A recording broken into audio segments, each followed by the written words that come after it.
આજે આપણે કટકી કારેલાનું શાક બનાવીને તૈયાર કરીશું, જેમાં ના તો આપણે કારેલા બાફવાના છે કે ના આપણે પાણીનો બિલકુલ ઉપયોગ કરવાના છીએ.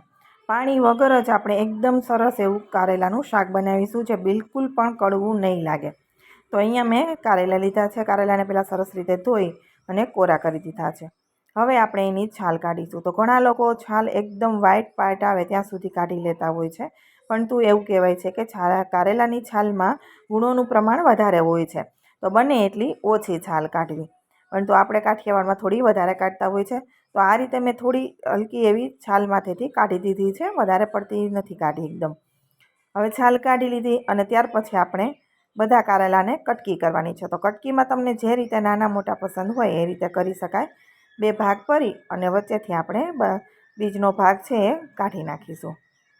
અને ત્યાર પછી જે કટિંગ કરીને ઘણા લોકો એકદમ નાની કટકી પણ કરતા હોય છે અને ઘણા મોટી કરતા હોય છે.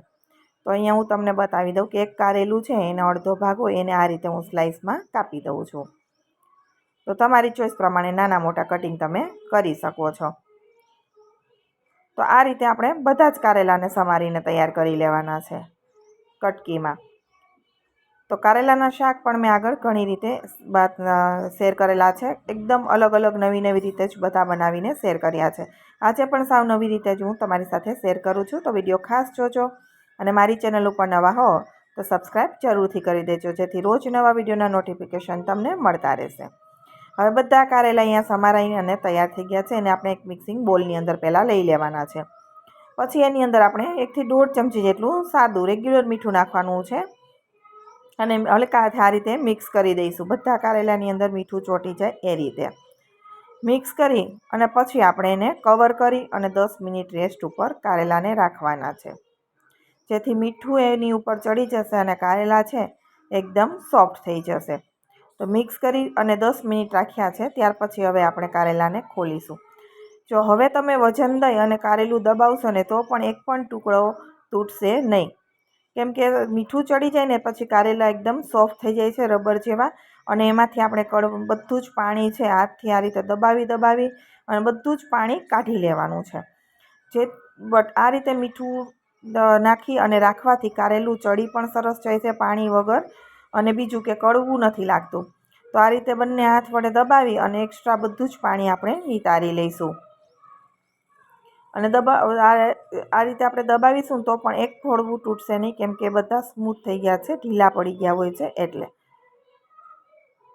તો અહીંયા હું બધા જ કારેલાને આ રીતે પાણી નીચોવી અને લઈ લઉં છું. અને જે એક્સ્ટ્રા પાણી છે કારેલાનું, ઘણા લોકો જ્યુસ કરીને પીતા હોય, તમને ફાવે તો ઉપયોગ કરવાનો, નહીંતર આપણે ફેંકી દેવાનું.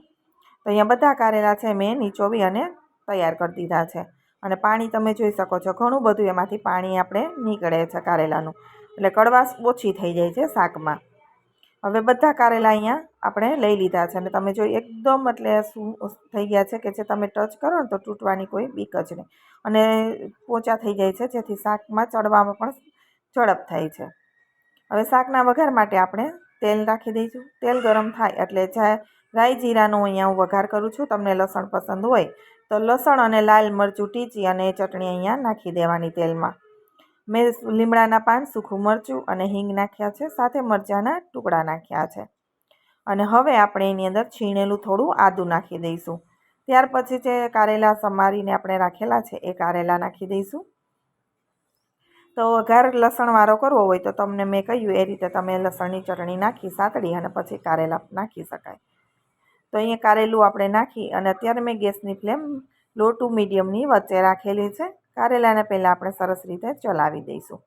હવે આપણે કારેલા છે એમાંથી નીચોવીને પાણી કાઢી લીધું છે, એટલે મીઠું થોડું ઓછું લાગે, એટલે અત્યારે આપણે થોડું મીઠું નાખીશું. આગળ ચેક કરી લેવાનું, તમને જો લાગે જણાય વધુ જરૂર છે તો નાખવાનું. અત્યારે અડધી ચમચી જેટલું થોડું મીઠું આપણે નાખીશું.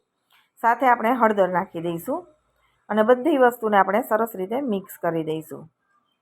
મિક્સ કરી સરસ મિક્સ થઈ જાય ત્યાર પછી આપણે એને કવર કરી ગેસની ફ્લેમ લો ટુ મીડિયમ વચ્ચે જ રાખીશું, જેથી કારેલા ઝડપથી બળે નહીં અને સરસ એવા કૂક થઈ જાય અંદર સુધી. એટલે ફ્લેમનું પ્રમાણ વધારે પડતું આપણે નહીં રાખીએ.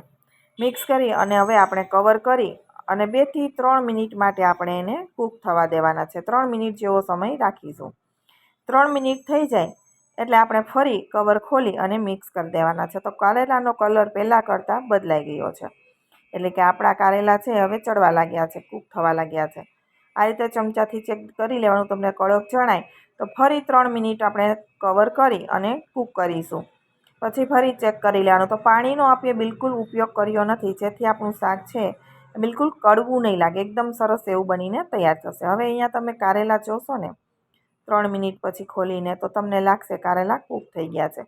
અને ચમચાથી દબાવીને પણ ચેક કરી લેવાના, કેમ કે કારેલાનો કલર એકદમ બદલાઈ ગયો છે અને સોફ્ટ થઈ ગયા છે. તો આપણે ચમચામાં લઈ ચપ્પુથી પણ ચેક કરી લેવા, આંગળીથી પણ, તમને જે રીતે અનુકૂળ હોય એ રીતે ચેક કરી લેવાનું. કે તમે ચપ્પુ ટચ કરો તો એકદમ કારેલું ફટાફટ ટુકડો થઈ જાય છે. કારેલા બફાઈને રેડી થઈ ગયા છે. હવે આપણે આગળ પ્રોસેસ કરીશું, બીજા મસાલા નાખીશું. ત્યાં સુધી કોઈ મસાલો નાખવાનો નહીં, કારેલું ચડી જાય પછી નાખવાના, જેથી બળે નહીં. નહીં તો તમે ખાલી પાણી વગર કરો તો બળવાની શક્યતા રહે. હવે આપણે એમાં લાલ મરચું, ધાણા જીરું, ખટાશ માટે મેં અહીંયા આમચૂર પાવડર લીધો છે અડધી ચમચી, અને ગળપણ માટે ગોળ. ઘણા લોકો ગોળનો બિલકુલ ઉપયોગ નથી કરતા, તો તમે સ્કીપ પણ કરી શકો છો. ગળપણ નાખવું હોય તો નાખવાનું.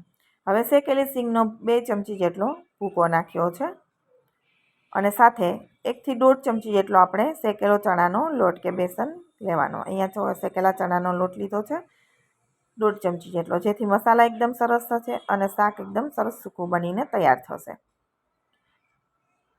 તો હવે આપણે બધી વસ્તુ મિક્સ કરી દઈશું. હવે આપણે ઢક્કણ ઢાંકીશું નહીં. ગોળ ઓગળશે એટલે એની મેળે શાકમાં થોડો રસો થઈ જશે, એટલે આપણે પાણી બિલકુલ નાખવાનું નથી. તો અહીંયા આપણે સરસ રીતે મિક્સ કરી અને ખુલ્લું જ આપણે એને કૂક કરવાનું છે, એટલે આપણું શાક છે એકદમ સરસ બનશે. અને જ્યારે તમે આ શાક બનાવશો ને, તમને એવું જ લાગશે કે કડવું નથી. હવે અહીંયા 2 થી 3 મિનિટ જેવો સમય થઈ ગયો છે, અને તેલ તમે જુઓ સાઈડમાં છૂટું થઈ ગયું છે શાકમાંથી. એટલે ગોળ છે, મસાલા છે, બધા શાક સાથે સરસ ચડી જાય. અને ખુલ્લું, આપણે ઢક્કણ ઢાંકવાનું નથી. તો આપણું શાક હવે છે ને અહીંયા સરસ મસાલા સાથે તૈયાર થઈ ગયું છે.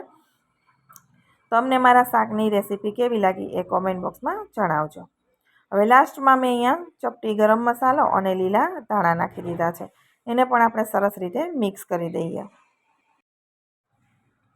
મિક્સ કરી અને આપણે હવે ગેસની ફ્લેમ બંધ કરી દઈશું. ગરમ મસાલો બિલકુલ ઓપ્શનલ છે, ઘણા લોકોને પસંદ નથી, તો તમે સ્કીપ પણ કરી શકો છો. તો એકદમ ટેસ્ટી એવું આપણું કારેલાનું શાક બનીને તૈયાર થઈ ગયું છે. એકવાર તમે આ રીતે જરૂરથી ટ્રાય કરજો, બિલકુલ કડવું નહીં લાગે અને પાણીનો બિલકુલ ઉપયોગ કર્યા વગર ખૂબ જ ટેસ્ટી એવું શાક બનીને તૈયાર થાય છે. તમને મારો વિડીયો પસંદ આવ્યો હોય તો વિડીયોને લાઇક શેર કરવાનું બિલકુલ ભૂલતા નહીં, અને મારી ચેનલ ઉપર નવા હો તો સબસ્ક્રાઈબ જરૂરથી કરજો.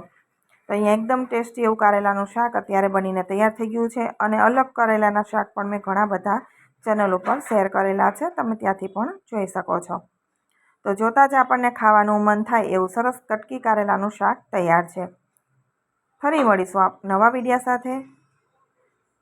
આવજો, બાય બાય, ટેક કેર.